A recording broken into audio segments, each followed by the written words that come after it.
প্রথমেই চলে যাব শুভময়দার কাছে। শুভময়দা, 2 বছর 4 মাস পর নিয়োগ দুর্নীতি মামলায় অর্পিতা মুখোপাধ্যায়ের জামিন এই মুহূর্তে দাঁড়িয়ে কতটা গুরুত্বপূর্ণ?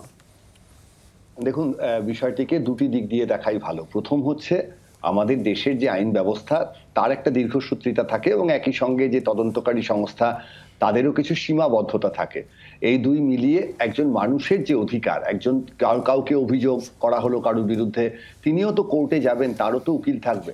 ফলে সেই অধিকারের নিরিখে একটা সময়ের পর আমাদের যে নিয়ম কানুন তাতে কেউ জামিন পেতেই পারেন। সুতরাং সেটা তার লড়াই এবং সেই জায়গা দিয়ে আমাদের দেশের যে রাষ্ট্র ব্যবস্থা তার মাধ্যমে তিনি জামিন পেয়েছেন। অন্য যে জিনিসটা বলতে হবে সেটা হচ্ছে একটা রাজনৈতিক আলোচনা।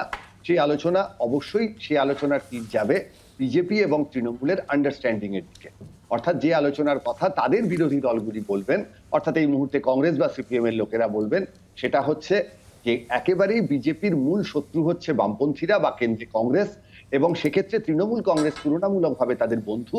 ফলে সেই জায়গায় পশ্চিমবঙ্গে যে রাজনৈতিক পরিস্থিতি চলছে তাতে বিজেপির পক্ষে তৃণমূল ক্ষমতায় থাকাটাই সবচেয়ে ভালো, এবং তৃণমূলের যে নেতা নেত্রী বা তাদের বিরুদ্ধে যে দুর্নীতির অভিযোগ, সেই দুর্নীতি অভিযোগের ক্ষেত্রে তারা চেষ্টা করবেন তাদের কিছুটা পাহারা দিতে, এবং কেন্দ্রীয় তদন্তকারী সংস্থাকে তাদের যে কেন্দ্রীয় নেতৃত্ব তারা নিশ্চয়ই একটা ইনস্ট্রাকশন দেবেন যে তৃণমূল কংগ্রেসের লোকজনকে ধরো না। এটা হচ্ছে আর একটা বক্তব্য, অর্থাৎ সেই বক্তব্যটা হচ্ছে তৃণমূল এবং বিজেপির সেটিং এর বক্তব্য।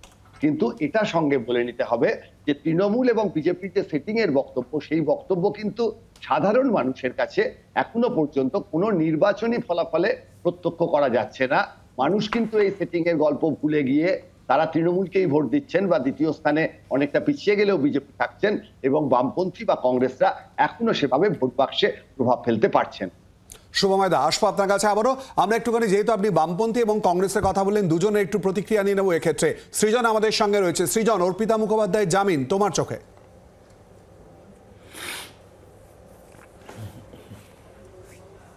তোমার আমাকে প্রশ্ন না করে এই প্রশ্নটা শঙ্কুদাকে করা উচিত ছিল। আসবো, আমি নিশ্চিত তুমি আসবে, ওর কথা বলবে, কিন্তু সবার আগে তার কারণ বিজেপির নেতারাই তো সর্বত্র এই বলে বুক বাজিয়ে বেরিয়েছে যে এই সিবিআই আছে আমাদের হাতে, এই ইডি আছে, এই জেলে পুরবো, এই দেখে নেব, এই মেরে দেবো, এই কেটে দেবো। পর্বতের মুশিক প্রসব হচ্ছে। গোদা কথা বোঝা যাচ্ছে আরজিকর আন্দোলনের আবহ এবং তারপরের যে উপনির্বাচনগুলো, আন্দোলনের রাস্তায় নেমেও বিজেপি সাধারণ মানুষের কাছে, জুনিয়র ডাক্তারদের কাছে গো ব্যাক শুনেছে, আর উপনির্বাচনেও বিজেপি নিজেদের সর্বশেষ পাওয়া ভোটটাও ধরে রাখতে পারেনি।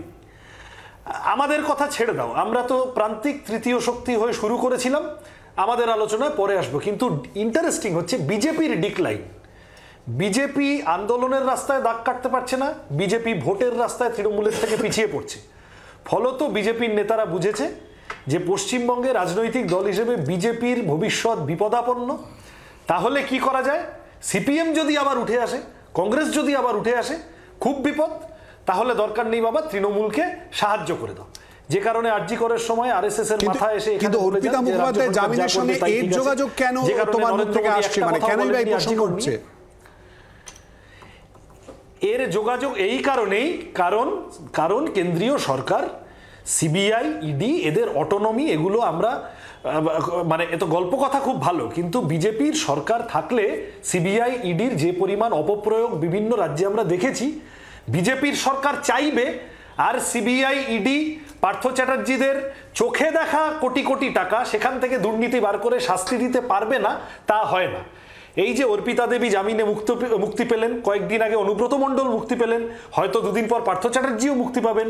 এই যে মুক্তিগুলো পরপর হচ্ছে, তার কারণ সিবিআই, ইডিকে ঠিক জায়গায় টিপে বলে দেওয়া হয়েছে এখন আর তৃণমূলের পিছনে লাগা যাবে না, তৃণমূলকে দরকার হবে, সুতরাং এখন আর এদেরকে ছেড়ে দে, এদেরকে, যে কথা শুভময়দা বলছিলেন।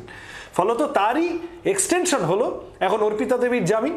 এবং এই যা তদন্ত আমরা সারদা নারদার সময় থেকে পরের পর দেখেছি, সেই লোকসভার এথিক্স কমিটিতে লালকৃষ্ণ আদবানিরা সৌগত রায়দের ছাড় দিয়ে দেওয়ার সময় থেকে দেখেছি, এগুলো সব বিষবাও জলে চলে যায়। সিবিআই, ইডি অটোনমাস এজেন্সি হিসেবে কাজ করতে পারে না।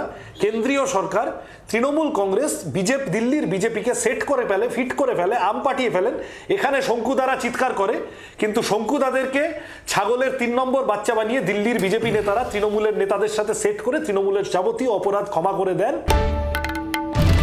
বাংলার আওয়াজ, বাঙালির আবেগ, জি 24 ঘন্টা।